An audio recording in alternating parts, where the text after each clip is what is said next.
Boa tarde, o nosso grupo ficou com os capítulos 8, 9 e 10 do livro Terra Sonâmbula. Tuahi sugere que a estrada estava a andar, lhes proporcionando os encontros com Cicleto, Nhamataka e as velhas, assim como as mudanças da paisagem. O ônibus ficava imóvel. Muidinga também percebia esse movimento e Tuahi lembrou-se de seu trabalho na estação de trem, ambiente de tantas viagens que ele cuidava com gosto, porém não mais existia após a guerra. Ele revelou que tinha vontade de cuidar do ônibus como se fosse sua estação, mas acreditava que não valia a pena. O velho retirou do bolso um apito que guardava como amuleto e entregou ao garoto. Muidinga não admite a postura derrotista de Tuahi e afirma que se ele lhe deu o apito é porque sabia que havia esperança. O velho pede para que o menino volte a ler os cadernos, que era uma forma de se entreterem, e improvisa uma vassoura com um ramo de palmeira para limpar o ônibus. Tuahi junta algumas cinzas numa velha tampa e as joga ao redor do ônibus. Diz a Muidinga que estava adubando a terra para as próximas chuvas. Kindizu acordou sem a presença de Carolinda. Havia somente um colar esquecido. Ele decidiu não perder tempo e procurar logo Quintino, que seria seu guia. Porém, ao encontrá-lo, ele ainda estava embriagado, sendo carregado por Chetane, que convocou Kindizu para ajudá-lo. Encontraram-se com Esteban Jonas, o administrador, e sua escolta. Ele chamou Carolinda, sua mulher, que identificou Kindizu como responsável por um crime, ter rasgado e atirado notas de dinheiro na praia. Ela justificou sua demora para chegar em casa, por ter ficado travada quando se inclinou para pegar o dinheiro. O administrador dispensou sua mulher e os demais homens, perguntando a Kindizu a sós se ele teria comido Carolinda. O aventureiro negou, então seria preso por se desrespeitar um símbolo da nação, junto a Quintino, que também havia praticado este ato. Quintino chorava ao mesmo tempo em que recuperava sua sobriedade. Kindizu achou que era o melhor momento de propor o acordo com seu futuro guia. O homem aceitou prontamente, pois também tinha interesse em fugir dali. Ele era perseguido pelo fantasma de seu antigo patrão. Certa vez, Quintino invadiu a casa onde havia trabalhado para Romão Pinto, com o intuito de nacionalizar seus pertences. Ela fora abandonada por sua mulher, que ficara viúva. Romão havia sido enterrado ali mesmo, sem as devidas cerimônias. O fantasma do patrão surgiu do chão, intimidando Quintino e perguntando sobre sua mulher. Motivo de sua morte: ter se relacionado com a mulher menstruada, o que gera uma maldição na tradição africana. Salima era mulher de Abdu, homem que Romão imaginava também estar morto. Ele havia forçado o amante que também se relacionasse com o marido como punição, para que ele tivesse o mesmo destino que o seu. Porém, Quintino informou que ele ainda vivia e Romão imaginou que havia sido enganada pela mulher. O patrão ainda perguntou por Farida, relembrando sua relação com ela. Quintino informou que ninguém sabia o paradeiro da moça, nem seu filho.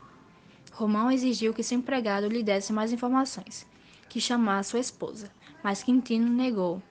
Desde então, era perseguido pelo fantasma.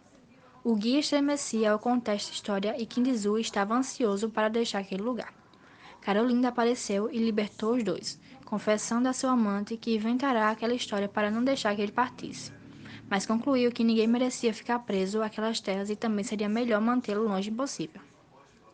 Kindizu foi empurrado por ela e acariciado onde as cordas o haviam prendido. Ele enxergava ali uma grande prova de amor e concluiu: o melhor da vida é o que não há de vir. Muidinga lembra do que Tuair havia lhe falado e se entristece. Ele tem uma ideia e propõe ao velho. Iriam brincar que eram Kinzo e Taimo, seu pai. Tuair não gosta muito da ideia, porém Muidinga diz que brincariam com respeito e o chamou de pai. O velho entrou na brincadeira, o chamando de Kinzo. Os dois dialogavam como se fossem personagens. Muidinga se incomoda com a troca de papéis, sentindo-se injustiçado por dar cuidados ao seu pai, sendo que era ele que precisava. Então ele começa a chorar e recebe carinho do velho. Kinzo havia marcado o dia de sua viagem, porém Quintino não apareceu, pois havia se embriagado outra vez. Kinzo então decidiu procurar pela velha Virgínia, atrás de alguma informação sobre Gaspar. Dona Virgínia estava rodeada de crianças, únicas criaturas que ela se comunicava. Seus pensamentos são confusos, alternam o passado com o futuro. Kinzo imagina que a única forma de falar com Virgínia é se passando por uma criança. Ele se aproxima e pergunta sobre Gaspar. Ela diz que não iria falar em sua casa, então leva até sua antiga casa. Lá ela diz que viu ele em sua varanda como se estivesse morto.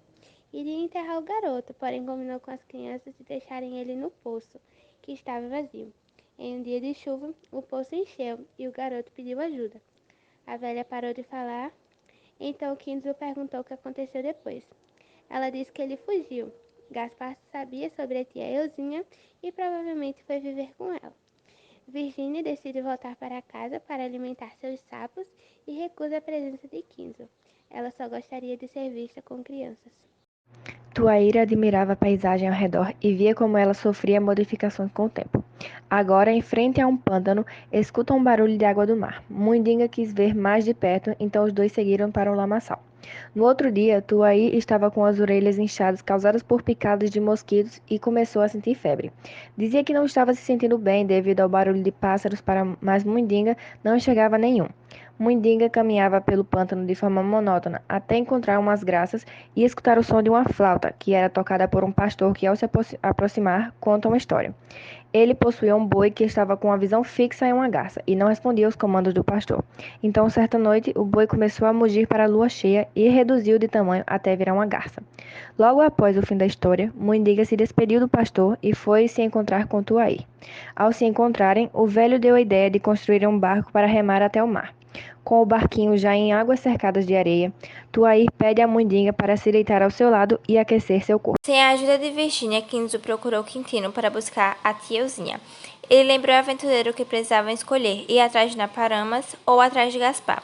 Kinzo queria os dois, mas Quintino considerou que deveriam buscar a criança. Após uma longa caminhada, Quintino disse que poderia ir sozinho até o campo e Kinzo poderia descansar, pois estava exausto.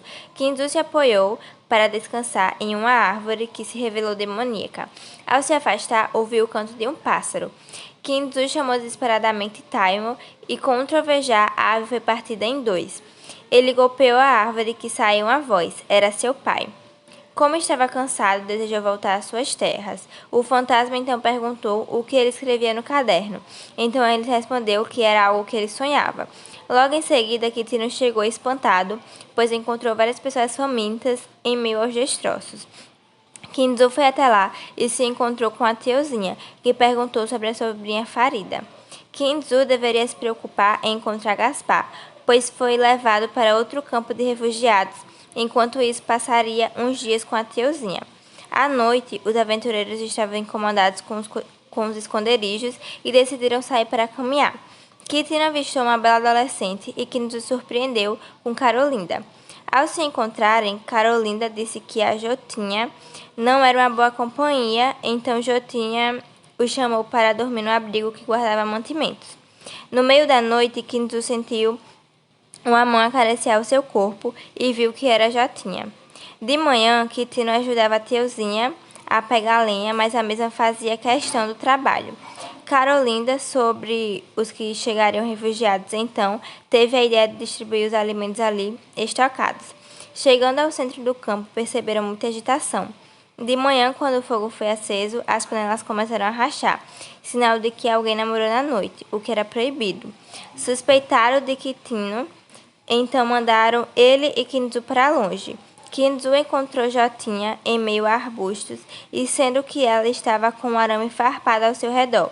Kinzo correu de volta para o campo, mas tiozinho orientou para ele esquecer e ir para longe. Quintino não poderia ir, porque estava enfeitiçado por Jotinha. À noite ocorreu uma festa, mesmo sem terem distribuído os alimentos. Tiazinha dançava e gritava que a guerra iria acabar. Kinzo pediu para parar, pois já estava tonta. Ela disse que o mundo estava rodando. Ela estava parada. Então, ela caiu no chão, se despedindo do mundo. Ninguém percebeu, apenas Kinzo, que cobriu seu corpo e saiu rapidamente, pelo mesmo caminho que havia chegado. Queria chegar a Matimati e encontrar Farida, mesmo não tendo achado seu filho. Concluímos assim, a partir dos capítulos 8, 9 e 10, escrito em prosa poética. O foco central do escritor é fazer um panorama de Moçambique após anos de guerra civil no país. O objetivo central é revelar os horrores e desgraças que envolveram a guerra no país. Os conflitos, o cotidiano, os sonhos, a esperança e a luta pela sobrevivência são os pontos mais revelantes do enredo.